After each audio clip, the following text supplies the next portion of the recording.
ஓம் ஸ்ரீ கிருஷ்ணாய பரமாத்மனே நமஹ. சுவாமிஜி கிட்ட யாராவது இந்த நோட்ல ஏதாவது எழுதி கொடுங்க அப்படின்னு கேட்டா, உயிருக்கு உணவு கீதை அப்படின்னு நிறைய பேருக்கு எழுதி கொடுத்துருக்காங்க. உயிருக்கு உணவு, உடலுக்கு என்னமோ ஆரோக்கியமான உணவெல்லாம் பார்த்து பார்த்து சாப்பிட்றோம், சத்தான உணவு வேணும்னு பார்க்குறோம். உயிருக்கு எது உணவுன்னா கீதை. ஏன்னா இந்த கீதை தருகின்ற மன வலிமை வார்த்தைகள்ல சொல்ல முடியாது. மன அமைதிக்கு, மன வலிமைக்கு மருந்து கீதை. இந்த ஸ்லோகத்திலையும் சென்ற ஸ்லோகத்துல சொன்ன அதே விஷயத்தை தான் பகவான் மேலும் அழுத்தமாக சொல்கிறார்.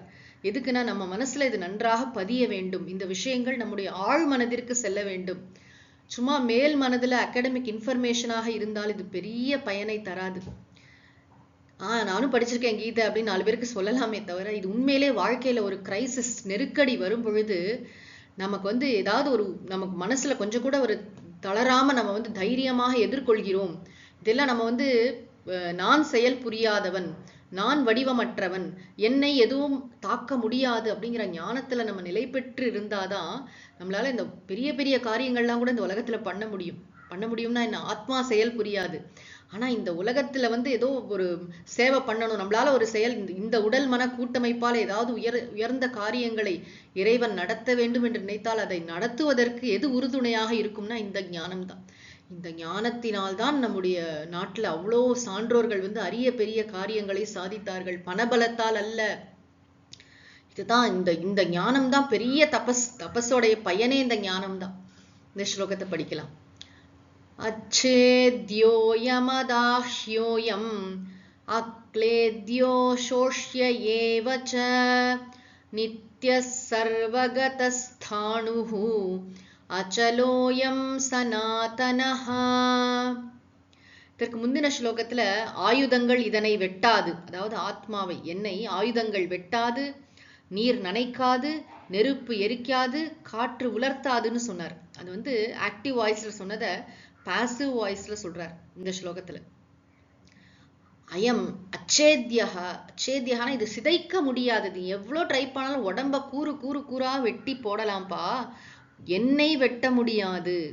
அயம் அதாஹ்யஹ. அயம்னா இந்த ஆன்மா, அதாஹ்யஹனா எரிக்க முடியாதது. அயம் அக்லேத்யஹ, இந்த ஆன்மா நனைக்க முடியாதது. அசோஷ்யஹ. அசோஷ்யஹனா என்னது, உலர்த்த முடியாதது. காற்று இதனை உலர்த்தாதுன்னு சொன்னதுல உலர்த்த முடியாதது அப்படின்னு சொல்லிட்டு இரண்டாவது வரியில இன்னும் தெளிவாக முன்னாடி சொன்ன கருத்தையே அழுத்தமாக சொல்லி, நித்யஹா. நித்யஹான எல்லா காலத்திலும் இருப்பவன், நித்யஹானா நிலையானவன், யாண்டும் இருப்பவன். அதாவது சத்துன்னு சொல்றோம் இல்லையா, இருப்பாக இருப்பவன். அப்புறம் சர்வகதகா. சர்வகதகான எங்கும் நீக்கமர நிறைந்தவன். கீதையில பல இடத்துல தத்தம்னு ஒரு வார்த்தை வரும். எல்லா இடத்திலும் நிறைந்த நிறை பொருள், எங்கும் நிறை பொருள் நான் இல்லாத ஒரு இடம் கிடையாது. சர்வகதக, இடத்தாலோ காலத்தாலோ எந்த விதமான வரையறைகளும் எனக்கு இல்லைன்னு அர்த்தம். லிமிடேஷன்ஸ் எல்லாம் time wise limitations, space wise limitations சொல்றோம் இல்லையா. இப்ப இந்த உடம்பு இங்க இருக்குன்னா அங்க இல்ல, இந்த சோஃபால உட்காந்துருக்கேன்னா அந்த சோஃபால இல்ல. 100 வீடு வச்சிருந்தாலும் இந்த உடல் இந்த இடத்துல தான் இருக்க முடியும், இந்த காலத்துல மட்டும்தான் இருக்க முடியும். ஆனா நான் இந்த உடல் மனதின் வரையறைகளை கடந்தவன், நான் எங்கும் நிக்கமர நிறைந்தவன். ஒரு விஷயம் நினைச்சு பார்த்தாலே எப்படி இருக்குல்ல, இந்த எந்த விதமான ரெஸ்ட்ரிக்ஷன்ஸ்னா என்ன, எந்த விதமான என்ன சொல்றது, இந்த வரையறைகள், லிமிடேஷன்ஸ் இல்லாம இந்த எதுவுமே நம்மளை வரையறுக்க முடியாது. இடமோ காலமோ எதனாலும் வரையறுக்க முடியாத, அதுதான் ஆனந்தம். ஆனந்தம்னா என்ன, அனந்தஸ்ய பாவக, எல்லையற்ற பரம்பொருள் நான். லிமிட்லெஸ்னஸ் இஸ் காட் அப்படிம்பார் சுவாமி விவேகானந்தர். எல்லையற்ற தன்மையே ஆன்மா அப்படின்னு. ஆக அது மாதிரி சர்வகதக. ஸ்தானுகு. ஸ்தானுகுனா சாதாரண ஸ்தானுகுனா நிலை பெற்றவன், நல்ல ஸ்டேபிள்னு அர்த்தம். இந்த இடத்துல அதே அர்த்தம் தான். நித்யஹா ஸ்தானுகுலாம் எல்லாம் சேம் அர்த்தம் தான். என்றும் இருப்பவன், எல்லா காலத்திலும் இருப்பவன். அச்சலக, அசையாதவன், இதை எதுவுமே ஒன்றும் செய்ய முடியாதுப்பா. அச்சலகன்னா நம்ம சாதாரணமா அருணாச்சலம் மலைகளை தான் அச்சலம்னு சொல்லுவோம். நான் அசையாதவன்.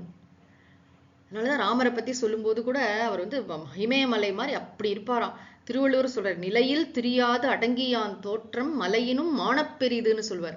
ஆக என்ன வாழ்க்கையின் இன்ப துன்ப அனுபவங்கள் எப்படி புரட்டி போட்டாலும் இப்ப கொஞ்சம் கூட அசைய மாட்டேங்கிறானே அப்படிமோ இல்லையா, அதெல்லாம் ஞான பலம், ஞான வலிமை. அதாவது கண்டுக்காம இதுவா இருக்கிறத பத்தி பேசல, பொறுப்பில்லாதவங்களை பத்தி பேசல, பொறுப்போடு செயல் புரிந்து கொண்டு இருப்பதற்கு இடையில் ஒரு ஞானி அவருக்கு உடல் ரீதியாகவோ பர்சனலா வர பிரச்சனைகள் எல்லாம் கொஞ்சம் கூட அதனால பாதிக்கப்படாமல், அலட்டி கொள்ளாமல், முகத்தில் புன்னகை மாறாமல் ஒரு ஞானியால் வாழ முடியுமா அப்படின்னா முடியும்னு கீதை காட்டுகிறது. இன்றைய மகான்களும் பல மகாத்மாக்கள் இதற்கு பிரமாணம். அப்புறம் சனாதனகா, சனாதனகங்கிற வார்த்தை தமிழ்நாட்டுல படாது பாடுபடுகிறது அல்லவா. சனாதன தர்மத்தை அழித்து விடுவோம் அப்படிலாம் சொல்றாங்க. சனாதனம்னா அத்தியத்தனம்னா இன்று, ஹியஸ்தனம்னா நேற்று, சனாதனம்னா சதாதனம், யாண்டும் இருப்பது, எல்லா காலத்திலும் இருப்பது, காலத்தை கடந்ததுன்னு அர்த்தம். காலமே அது மேலதான்ப்பா இருக்கு. காலம் என்ற ஒன்றே அதன் மீதுதான் கற்பிக்கப்பட்டிருக்கிறது. அதற்கு தான் சனாதனம். சனாதன தர்மம்னா என்ன?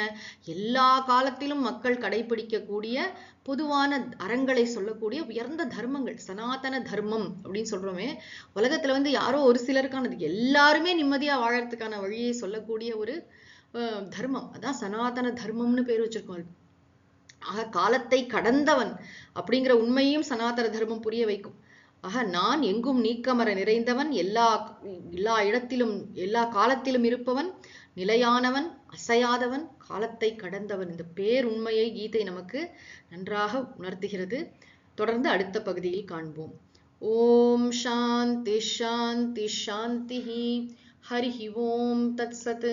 श्रीकृष्णार्पणमस्तु.